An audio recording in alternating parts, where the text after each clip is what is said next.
8 مارچ جو کہ دنیا میں ایک خواتین کے حقوق کا عالمی دن منایا جاتا ہے، وہیں پاکستان میں یہ عالمی دن کسی اور رنگ میں ہی ڈھلتا جا رہا ہے۔ یہاں پچھلے کئی سالوں سے عورت مارچ نکل رہا ہے جو کہ حقیقتاً ایک عورت کی تذلیل ہے، اور اگر ہم اس عورت مارچ کے بیانیے کو غور سے دیکھیں، غور سے سمجھنے کی کوشش کریں تو یہ صرف ایک خاص گروہ اور ایسی این جی اوز اس کے پیچھے کام کر رہی ہیں، ایسا گروہ نکل رہا ہے اور این جی او سے فنڈڈ ہو کر، یعنی پیڈ ایکٹرز اس پر کام کر رہے ہیں کہ جن کا حقیقی طور پہ عورتوں کے حقوق سے کوئی واسطہ ہی نہیں ہے، کچھ تعلق ہی نہیں ہے، اور وہ لوگ اس حقوق کے لیے نکلتے ہیں۔ حالانکہ جس حقوق کے لیے نکلنا چاہیے تھا وہ تھی ڈاکٹر عافیہ صدیقی۔ کوئی این جی او یہاں پر جو آج نکلتے ہیں، آپ ان میں سے کوئی بھی دیکھ لیجئے، کسی نے بھی آج تک کبھی بھی ڈاکٹر عافیہ صدیقی کے حق کی بات نہیں کی، کسی نے بھی آج تک ڈاکٹر عافیہ صدیقی کے اس ظلم و ستم کی بات نہیں کی جو وہ پچھلے کئی سالوں سے، کئی دہائیوں سے برداشت کر رہی ہیں۔ لیکن بدقسمتی سے یہاں پہ ہمارے معاشرے میں یہ ایک اس قدر پیدا ہونے والا کانٹا ہے کہ جو بار بار چپتا رہا ہے، اور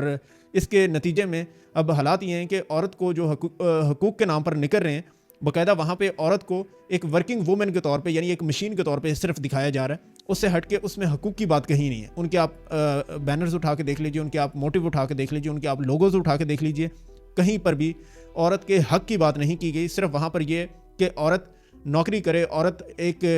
اگر وہ مشین کے طور پہ کام کرتی ہے تو اس کو امپاورمنٹ کا، انڈیپینڈنس کا نام دیا گیا، جو کہ حقیقتاً سراسر غلط ہے، اور جو میں ذاتی طور پہ بھی نہیں سمجھتا کہ ہونا چاہیے۔ بلکہ اگر عورت کے حقوق کی بات کرنی ہے تو سورہ النساء کی تشریح پڑھیے، سورہ النساء کی تفسیر پڑھیے، سورہ النساء کو، سورہ مریم کو آپ لوگوں پر پڑھ کے کھول کر بتائیے، سکھائیے لوگوں کو کہ حقیقتاً خواتین کے جو حقوق ہیں وہ کیا تھے۔ حضرت خدیجہ الکبریٰ رضی اللہ تعالیٰ عنہا جو دور مکی میں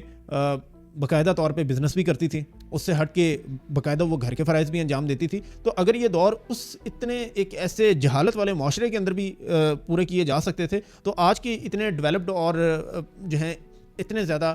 جسے کہہ سکتے ہیں کہ ماڈرنائزڈ معاشرے میں کیوں نہیں ہو سکتے؟ یہاں پہ کیا عورت صرف اور صرف سڑکوں پر نکل کر یا ناچ گانے کر کے جو ہے اپنے حقوق حاصل کرے گی، یا ان سڑکوں پر جا کر یہ کس سے حق مانگ رہی ہے؟ مطلب اگر آپ وہاں پہ واقعی ہی ویلڈ حقوق کے لیے نکلیں تو ہم بھی آپ کو سپورٹ کریں گے، ہم بھی آپ کے لیے نکلیں گے، لیکن بدقسمتی سے یہاں پر وہ چیزیں موجود ہی نہیں ہیں۔ تو لہٰذا ایک دفعہ جائیے، جا کر 2015 کے رابرٹ مگابے اور براک اوباما کی جو ایک کنٹروورسی سی، اس چیز کو جا کے پڑھیے تو آپ کو سمجھ آئے گی کہ یہ حقیقی طور پہ عورت مارچ تھا کیا۔ یہ جو این جی اوز آج ان کے اوپر پیڈ کام کر رہی ہیں وہ کہاں سے چل رہی ہیں، کیسے چلائی جا رہی ہیں، اور دا الومناٹی جو نیو ورلڈ آرڈر جو حقیقتاً جیو ورلڈ آرڈر ہے، وہ اس کے اوپر کتنی تیزی سے کام وغیرہ کر رہا ہے، یہ آپ بہتر سمجھ سکتے ہیں۔ بہت شکریہ۔